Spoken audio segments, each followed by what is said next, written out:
الدكتور أنور المشرف، عضو اللجنة التحضيرية في كلية الحقوق في جامعة كوباني. تعتزم جامعة كوباني خلال الفصل الدراسي القادم 2024-2025 افتتاح كلية الحقوق.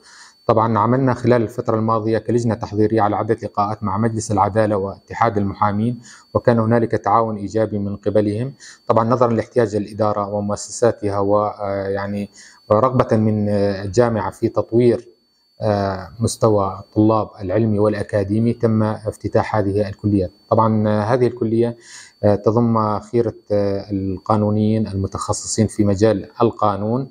طبعا المواد التي تدرس في كلية الحقوق أخذنا بعين الاعتبار المواد يعني المتطورة في أغلب الجامعات العالمية، خاصة مع تطور يعني البحث العلمي وتطور العلم، وهنالك أيضا أساليب الجريمة أيضا تطورت، فهنالك الجرائم الإلكترونية والابتزاز الإلكتروني، إضافة إلى المعاملات والتجارة الإلكترونية. كل هذه المواد سوف تكون ضمن المواد التي يدرسها الطلبة، إضافة إلى المواد القانونية المتخصصة.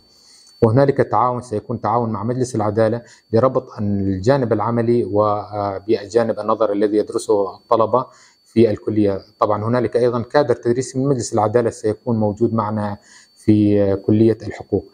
نأمل من هذه الكلية أن تساهم في تطوير الإدارة الذاتية، وأيضا نتمنى لجامعتنا ولكلية الحقوق مزيد من التقدم والازدهار. شكرا لكم.